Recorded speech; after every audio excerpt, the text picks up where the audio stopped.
Parichinnai Vajnanat Tannashe Sati Kevalaha Swayam Prakashate Hyatma Mekhapayen Shumaniva. Estando el ser aparentemente limitado por la ignorancia, sólo cuando ésta es destruida se puede percibir que ciertamente brilla por sí solo, al igual que el sol cuando las nubes se dispersan. Bien, en esta estrofa, la número 4, nos dice, ¿no?, que el ser ya está allí, brilla por sí solo, pero para acceder a nuestra propia divinidad tenemos que destruir la ignorancia. ¿Sí? La ignorancia, ¿cuál ignorancia? La ignorancia de no saber que en realidad somos la divinidad, que ya somos la divinidad. Tenemos que destruir esa ignorancia, ¿sí? Y no se destruye simplemente que viene una persona y te dice, vos ya sos Dios, o vos ya sos el ser divino. No alcanza con eso. ¿Sí? Ahora vamos a ir explicando cómo se va destruyendo la ignorancia. ¿Sí? Ahí mismo en la estrofa, el símil, ¿no?, es el retirando las nubes para poder ver el sol. ¿Sí? Yo retiro las nubes y puedo ver el sol, ¿no? En un día nublado hay que esperar que se disipen esas nubes, que se vayan yendo, y el sol ya estaba allí, no es que no estaba. Bueno, lo mismo, nuestra divinidad ya está aquí, pero tenemos que destruir nuestra ignorancia, ¿sí?, sobre nuestra esencia, porque nosotros creemos que somos este cuerpo y esta mente, cuando en realidad somos la divinidad. Ahora, ¿cómo hacemos para destruir esta ignorancia? ¿No? Porque recordemos que ignorar que somos la divinidad es lo que nos hace sufrir. Ahora bien, uno podría preguntar, bueno, pero ¿por qué para liberarnos del sufrimiento es necesario destruir la ignorancia sobre nuestra esencia? ¿Por qué no ir tras el paraíso directamente? Y así me libero del sufrimiento, porque en el paraíso no existe el sufrimiento, ¿no? Como dicen algunas religiones, ¿no? Complace al Señor, sé su fiel devoto, complace al Señor y espera a que el Señor te libere en algún momento, ¿no? Te libera del sufrimiento, ¿no? Y vas al paraíso, ¿no? Y eso sucede después de la muerte, ¿no? Siempre algo que no se puede comprobar, ¿no? Eso es lo que tienen las religiones, ¿sí? Y que parecería ser un paraíso más bien físico, ¿no? Porque al paraíso siempre se lo compara con un lugar como si fuera un jardín palaciego, ¿no? O una versión mejorada del mundo, donde nadie sufre y todo es bondad y amor, una cosa así. Ahora, si eso sucediera, ¿no? Que, bueno, yendo al paraíso nos libramos del sufrimiento, no tendríamos la posibilidad de acceder a nuestra propia divinidad, ¿sí? No podríamos obtener el conocimiento sobre nuestra esencia divina, porque seríamos siendo ignorantes. Vamos al paraíso finalmente, pero sigo ignorando cuál es mi realidad, mi esencia verdadera, que yo soy la divinidad, no que es un Dios que está afuera, que me lleva al paraíso finalmente, ¿no? Ese Dios que suele ser representado, ¿no?, por muchas creencias como un anciano que tiene conocimiento, que tiene todo el conocimiento, ¿no?, de cabellos largos, blancos, ¿no? Canosos, una barba también larga, blanca también, ¿no? Así es como se lo representa, ¿no? A Dios. Pero siempre separado de nosotros. Ahí es donde está el gran problema. Porque si nosotros nos enteramos que nosotros somos la divinidad, ¿sí? Ese es un gran problema para las religiones, no les conviene, ¿no? Si ponemos a Dios afuera, siempre estamos sujetos, dependientes, rogando, implorando, ¿no? A ver, Dios es verdad que está afuera, pero también está dentro, porque es omnipresente. Entonces está en todos lados, no es que está afuera nada más, también está dentro de uno. Es más, diciendo las cosas de manera aún más correcta, en realidad ni siquiera es que está en nosotros, nosotros somos la divinidad que es distinto. Decimos está dentro y está afuera, ¿sí? Está en todos lados porque es absoluto. Eso es como el primer paso. Ahora, el segundo paso en la comprensión es, esperar, está en todos lados porque es absoluto, ¿no? Dios, el ser es uno solo, entonces no queda otra que sea absoluto. Si fuera Dios y después hay otra cosa más, entonces, bueno, ¿dónde está Dios y dónde está esa otra cosa más? ¿No? Hacemos como dos compartimentos, no. Dios es uno, no hay otra cosa más. Entonces, eso hace que necesariamente sea absoluto. Si es absoluto, necesariamente está en todos lados. Entonces, por eso decimos, bueno, está afuera y también está adentro nuestro. Pero ahí todavía seguimos pensando con ese pensamiento que somos este cuerpo y esta mente, ¿no? Y Dios está dentro nuestro. Ahora, si lo único que hay es el ser, o sea, Dios, es decir, conciencia absoluta, entonces en realidad el cuerpo y la mente están dentro del ser. No el ser está dentro del cuerpo, ¿no? Es al revés, el cuerpo está dentro del ser, porque es lo único que hay. Lo único que hay es Dios. Entonces todos nuestros cuerpos están dentro del ser. ¿Sí? Por ende, ¿qué somos? Somos el ser, porque el ser es lo único que hay. Todo lo demás habíamos comentado que es una gran ilusión, ¿no? Que el ser proyecta para conocerse a sí mismo, para experimentarse a sí mismo, en realidad es la palabra, ¿no?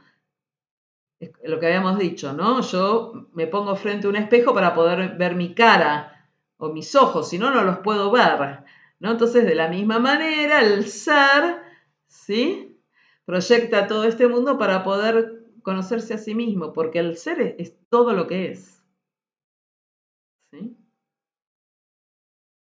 Entonces, cuando entendemos que somos el ser, ahí está el paraíso, porque entonces nos liberamos del sufrimiento. ¿Por qué nos liberamos del sufrimiento? Porque entendemos que en realidad el mundo y todo lo que nos pasa, incluso este cuerpo-mente, es eso, es ese despliegue del ser, ¿no? Para conocerse a sí mismo. Entonces ya las cosas no tienen el valor que les damos de realidad, porque ese es el tema. Nosotros creemos que todo lo que nos pasa en el mundo, lo que nos pasa a nosotros es real, cuando en realidad es una proyección del ser que se está experimentando a sí mismo, incluso cada uno de nuestros cuerpos y cada una de nuestras historias, etc. ¿Sí?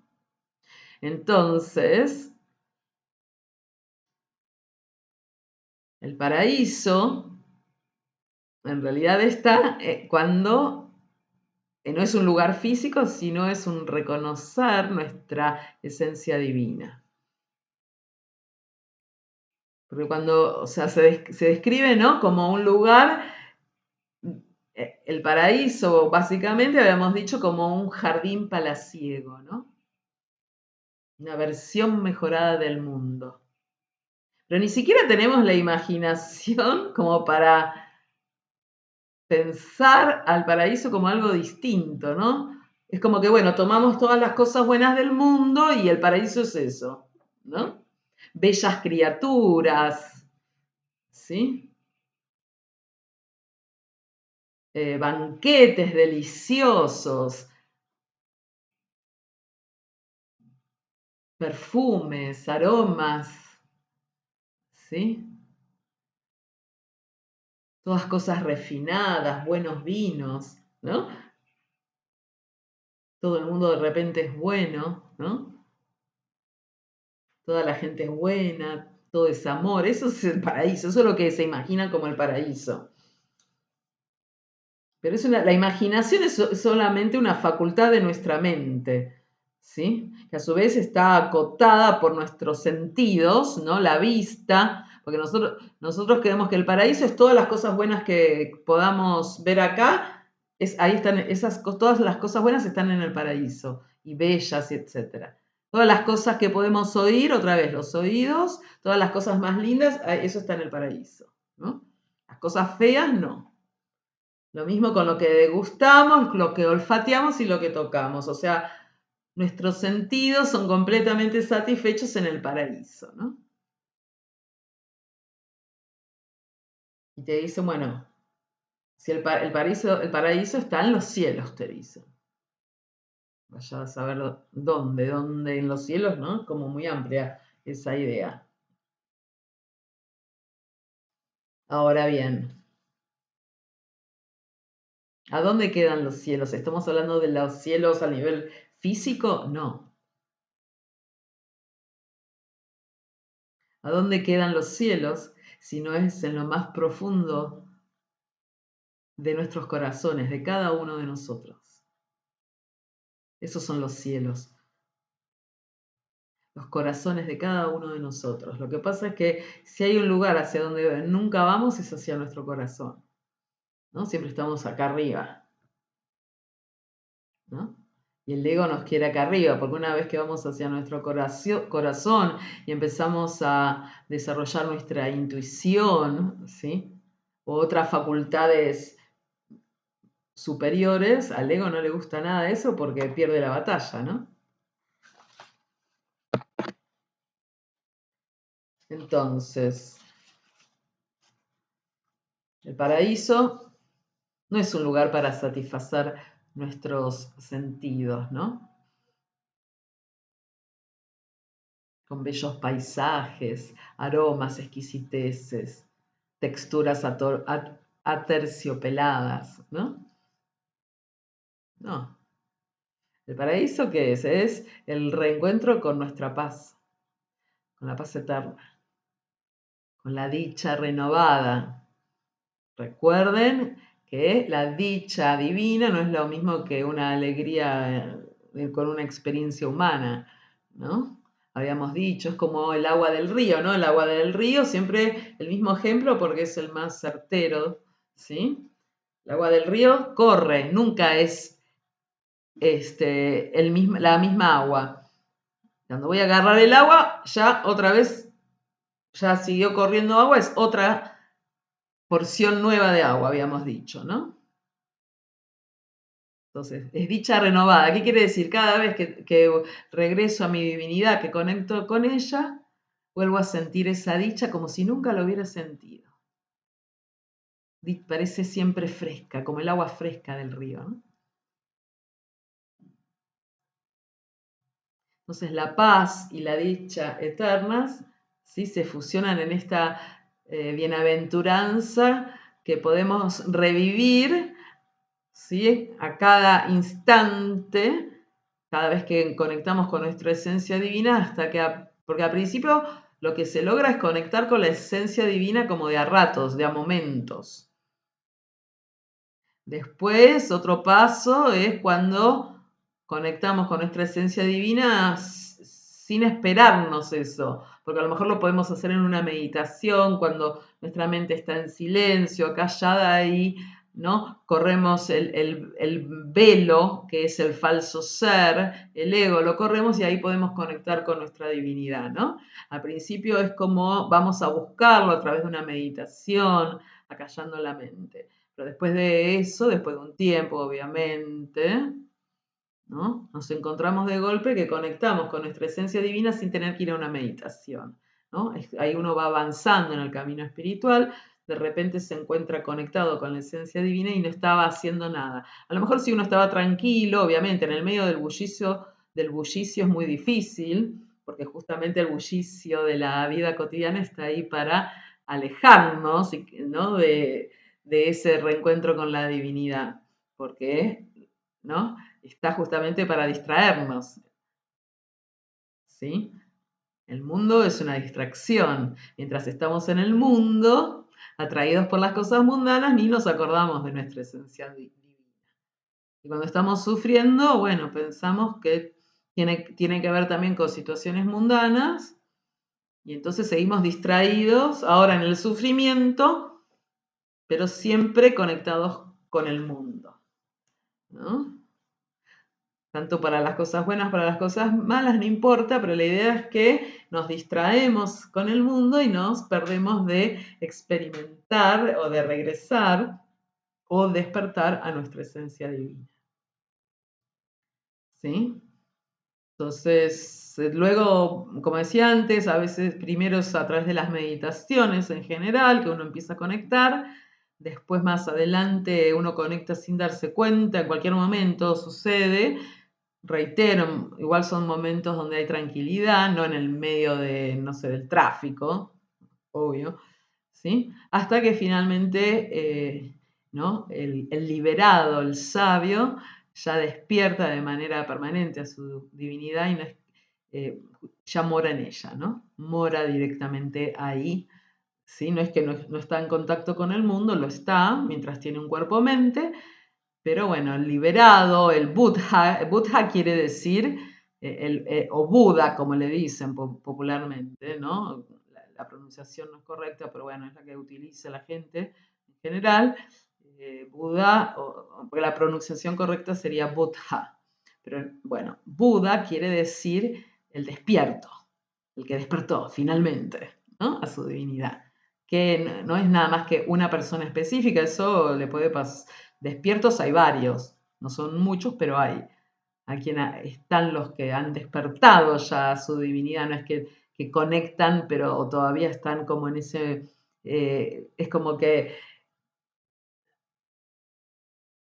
moran ya en su divinidad y siguen relacionándose con el mundo, pero ya están plenamente habitando su divinidad, ¿no? O sea, ya despertaron completamente. Y después, antes de llegar a eso, uno empieza a conectar con su divinidad, pero todavía el mundo no te sigue atrayendo y estás en ese vaivén que no logras. Todavía le das mucha bolilla al ego, entonces el ego trata de tironearte y regresarte al mundo. Es como, ¿no? Una batalla interna que uno quiere despertar, pero todavía no logra desapegarse totalmente del ego, del falso ser, como para finalmente lograr el despertar, ¿no? El despertar completo. O sea, lo estoy explicando de manera muy general como para que lo entendamos todos. Obviamente que esto después se habla más en detalle más adelante. Pero bueno, vamos con esto por ahora. Entonces, el paraíso es eso, es allí donde habitamos en nuestro ser verdadero, ¿no? En el ser uno. Ahí los sentimientos de envidia, celos, resentimiento, odio, lo que fuera, lo que se les ocurra, no existen, porque no existe el sufrimiento. El ser es pleno, ¿sí? Todas esas emociones y sentimientos son puramente humanos, nada tienen que ver con el ser. El ser no es afectado, ni siquiera participa, ¿sí? De esta manifestación, ¿sí? El ser simplemente es. Lo que decíamos antes, ¿no? Si yo quiero conocer mi rostro, me pongo delante del espejo y simplemente soy, estoy ahí, no estoy haciendo nada, estoy ahí. Y entonces veo mi rostro en el espejo. Bueno, el ser es, simplemente es y observa. Como nosotros, yo si miro mi rostro en el espejo, lo mismo, el ser simplemente observa, ¿sí? Todo su ser desplegarse, ¿no? En esta manifestación, que es el universo, nuestro mundo, etc. Bien, entonces el paraíso, el verdadero paraíso, que habita en el ser y habita en esa presencia potente del ser, que uno puede acceder a ella en el silencio, ¿no? En el silencio, si uno logra callar la mente, ¿sí? Y acallar al falso ser, ¿no? El falso ser que montamos y que proyectamos hacia el mundo. Cuando logramos acallarlo, entramos en el silencio. Y ahí en el silencio, ¿sí? La potencia del ser, su presencia, se va, esto se va justamente haciendo más potente. Pareciera que se ampliara, en realidad no se amplía, el ser ya está ahí, ¿no? Pero la sensación es de que se amplía, porque claro, como nosotros no estamos acostumbrados a habitar en nuestra divinidad, cuando empezamos a acceder a ella parece que se ampliara la conciencia. No, la conciencia ya es absoluta, no tiene que ampliarse, pero la sensación para nosotros es esa, ¿no? Es como el sol, ¿no? Se retiran las nubes y el sol parece que ahí apareciera enorme, más grande. No, siempre estuvo ahí, ¿sí? Pero ante nuestros ojos, ¿por qué no? Claro, como lo único que veíamos eran nubes, lo mismo. Como lo único que vemos es nuestro ego, nuestras proyecciones, etcétera, cuando las corremos, ¿no? Aparece la luz del ser y es potente esa presencia, ¿sí? Entonces, el paraíso no es ni un lugar físico, no está en la satisfacción de nuestros placeres, ni en el apego a personas, no está en el mundo, ¿sí? Tampoco, menos que menos, allá arriba en algún lugar remoto, ¿no? Donde supuestamente iríamos después de la muerte, ¿sí? Sino que está en nuestro interior, ¿sí? Cuando vamos hacia adentro, atravesamos el falso ser y nos encontramos con el ser verdadero. Por eso decimos ir hacia adentro. Después, ese ser verdadero, una vez que uno aprende a habitar en el ser, ¿no? Está esta sensación de amplitud, o en realidad el ser divino empieza como a iluminarse, ¿sí? Es el ejemplo ese del vaso, ¿no? De que hay un diamante, en un vaso hay un diamante, pero arriba del diamante hay piedras, arena, barro, hojas, ¿no? Entonces, ni me entero que hay un diamante ahí. Ahora empiezo a sacar las hojas, el barro, la arena, las piedras, y ¿no? Entonces parece que el diamante brillara, sí, que se ampliara, ¿no? Pero en realidad siempre tiene el mismo tamaño, digamos, pero brilla porque en realidad para nosotros es algo inexplicable, ¿no? Oh, hay un diamante, ¿no? Mirá cómo brilla, ¿no? Nos sorprendemos, pero siempre brilló el diamante ese. Lo mismo, nuestra divinidad siempre brilla. Es a nosotros que nos llama la atención el esplendor, pero el ser brilla por sí solo, no necesita que nadie venga a iluminarlo al ser, ¿no? Entonces hay que dejar de buscarlo al paraíso, tanto en el mundo, porque otra manera, unos te dicen, bueno, después de la muerte, el paraíso al que vamos después de morir, y otros te dicen, no, el paraíso está en el mundo y hay que buscarlo en el mundo, ¿no? La felicidad, el paraíso, etcétera, y que eso es lo que veníamos hablando antes, ¿no? La búsqueda de seguridad, de los placeres, ¿no? De satisfacer los deseos, toda esa historia, que ya veníamos hablando antes. Esa es otra manera de ver al paraíso, y dice, el paraíso en la tierra es, bueno, logrando cumplir todos nuestros deseos, metas, etcétera, lo cual ya también explicamos que no es el paraíso porque el mundo es transitorio, todo en el mundo es transitorio y es inestable. Entonces no hay paraíso. Que tiene que ser, el paraíso siempre es algo eterno, ¿no? Es sinónimo de verdadera felicidad, de paz eterna, de la dicha divina. Sí, que es incomparable, es inimaginable incluso, porque no la podemos recrear en el mundo, ¿no? No hay manera de recrearla. Y la mente no logra tampoco pensarla a la dicha divina, no la puede descifrar, no la puede describir, no la puede imitar.